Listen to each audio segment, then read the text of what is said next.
महाराष्ट्राची आई तुळजाभवानी, राज्याचे छत्रपती हिंदुहृदय सम्राट सरसेनापती बाळासाहेब ठाकरे, स्वर्गीय आनंदी साहेब यांना मानवंदना देऊन खऱ्या अर्थाने जिल्हा परिषद पंचायत समितीच्या निवडणुकीच्या माध्यमातून आज आदरणीय एकनाथजी शिंदे साहेब यांच्या मार्गदर्शनाखाली शरददादा रामशेठ रेपाळे असतील, विकासजी रेपाळे असतील यांच्या भक्कम पाठिंब्यावरती आम्ही शिवसेना आणि आघाडी करून आम्ही लढलो.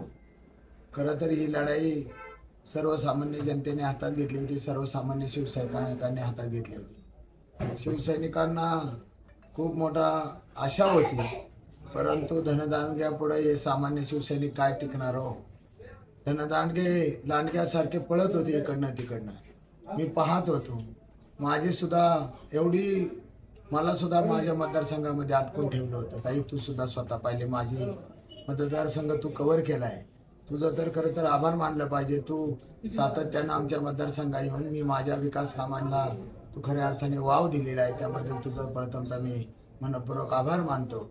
शिवसेना म्हणजे एक धगधगती तलवार. सातत्यानं शिवसैनिकांनी ज्या ज्या ठिकाणी अन्याय होईल तो अन्याय मोडून काढण्याचं काम शिवसैनिकांनी सातत्याने केलेलं आहे. आम्ही थोडंफार मतांनी काही आमच्या जागा हरलो असेल, परंतु आम्ही खचून जाणार नाही. भविष्य काळामध्ये मी एवढंच सांगेल, येणाऱ्या पुढच्या निवडणुका आता लगेच नाही आहेत, परंतु आम्ही संघटनेवर जास्त प्रमाणात भर देऊ. सामान्य जनतेचा विकास करणं हा आमचा ध्येय धोरण राहील. पाहिले मागील 5 वर्षामध्ये मी माझ्या मतदारसंघामध्ये चासनगरी नसताना सुद्धा मी घंटा गाडी या गावाला दिली. का तर या गावाच्या मागे सगळं ह्या गावाचं आणि घोडेगावकरांचं नातं एक वेगळं आहे.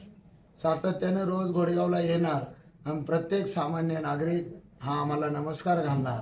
नमस्कार घातल्यानंतर त्यातनं जिव्हाळ्याचं प्रेम संबंध शिवसैनिकांचं हे गाव आज आपण पाहिलंय. या गावची सुकन्या प्रीतीताई थोरात यांना सुद्धा प्रचंड बहुमताने ह्या मतदारसंघाने निवडून दिलेलं आहे.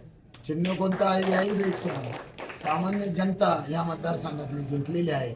प्रीतीताईच्या रूपाने तुमचा विकास करून घेण्याची जबाबदारी जिल्हा प्रमुख म्हणून माझी आहे. मी या दोघींना पण वाघासारखं या जिल्हा परिषदमध्ये डरकाळायला लावणार, विरोधकांचे धाबे दणानं सोडणार. एवढंच सांगतो सर्व मतदारांना पुन्हा एकदा आपण चांगला मतरूपी आशीर्वाद दिलाय.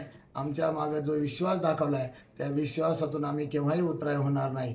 आपल्या पायातली वाहन म्हणून आम्ही सातत्याने मतदारसंघाचा विकास करू, एवढेच तुम्हाला ग्वाही देतो. थांबतो. जय हिंद, जय महाराष्ट्र. खरं तर माझ्या शिवसेनेपक्षाने माझ्यावर जी जबाबदारी टाकली, अगदी मी पहिल्या दिवसापासून प्रामाणिक प्रयत्न केले आणि प्रत्येक मतदारसंघात माझ्या प्रत्येक मतदाराला भेटले, प्रत्येक ठिकाणच्या समस्या जाणून घेतल्या आणि त्या समस्या जाणून घेतल्यानंतर त्या सोडवण्याचा मी सगळ्यांना शब्द दिलाय आणि तो शब्द दिलाय तो मी पूर्णच करेल. पण माझ्या मायबाप जनतेने माझ्यावर तो जो विश्वास दाखवला ना, मला मतदान रूपी आशीर्वाद देऊन विजयी केले, त्याबद्दल मी मनस्वी सर्वांची आभारी आहे.